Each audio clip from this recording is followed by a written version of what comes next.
Rural ingenuity. Testing tools with clear eyes in an age of anxiety. A few years ago, my wife and I purchased the forested acreage surrounding my childhood home.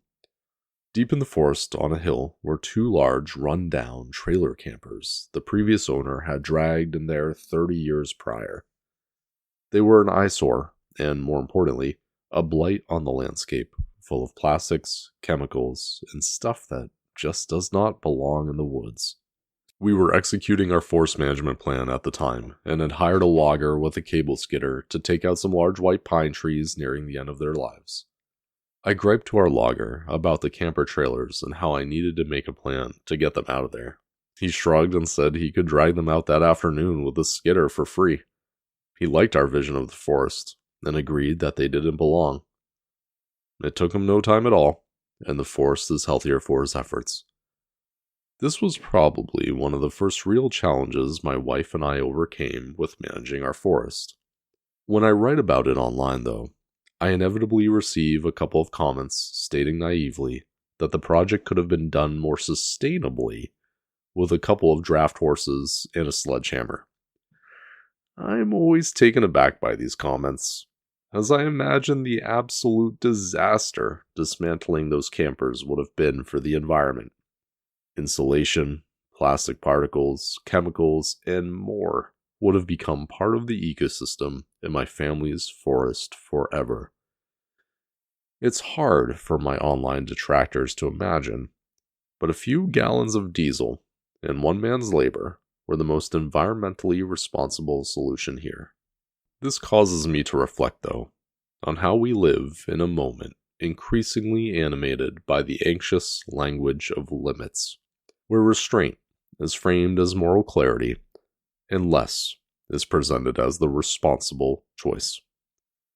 The story of the skidder is a good parallel to these anxieties, and the naive, degrowth-blighted mindset of just use horses is alive and well in the form of our reaction to new technologies as they arrive already burdened with suspicion. Artificial intelligence, in particular, is just the latest technology to be treated as a force that will hollow out work, displace judgment, and sever people from meaning before it has even been put to use. This anxiety is treated as wisdom. Caution is praised as virtue, and the future is described as something to be managed downward rather than built toward. Luckily, the story and history of rural life in America offers a different inheritance. Life in the country and on the frontier has always been shaped by applied ingenuity, faith in improvement, and a durable optimism sharpened by necessity. Ultimately, when anxiety rises around new tools and unfamiliar systems, we need to discard hysteria and remember our rural American inheritance. Test in the field, measure by consequence, keep what advances life, and discard the rest. As much as we like to romanticize the country idol, rural life has never been preserved through sentiment. Farmers have always adopted new tools early because efficiency determined survival. Rural communities learned energy, water, and land management through daily use long before these subjects became abstract policy debates or crunchy lifestyle choices. Decisions were shaped by weather, margins, and time rather than theory, and capitalism in these places functioned at a human scale. It rewarded innovations that produced results and quietly discarded the tools that failed. Pessimism or rampant anxiety had little purchase because it could not feed a family, power a mill, or carry a community through winter. Rather, progress emerged through trial, use, and retention, while improvement was judged by real consequence. Tools spread because they solved problems, saved labor, reduced waste, and increased yield. Markets reinforce this discipline by sustaining those who adapted well and exposing those who did not. Like it or not, conservation and stewardship grew from the same pattern. Productive land required care, water required management, soil demanded attention. Abundance followed from continuity, competence, and willingness to test what was new without surrendering to fear. That inheritance remains instructive today. When unfamiliar tools arrive, the task is neither to romanticize the past nor to panic about the future, but to put them to work under real conditions and let the results speak. Energy follows this same logic. Power was never abstract in rural places. It was tied directly to work, continuity, and endurance. We like to romanticize a pre-electrified time, but when electricity reached farms and small towns, it arrived as relief rather than spectacle. Lights extended the working day, refrigeration stabilized food, motors replaced hours of manual labor, and communication tightened bonds across distance. Electrification took hold because rural communities wanted it, invested in it, and organized around it, often building systems themselves when distant utilities or centralized efforts saw no profit in serving them. Power succeeded where it was durable, affordable, and controlled close to the ground. Electricity was treated as infrastructure meant to last and aid in human flourishing, not a lever for some kind of centralized social planning.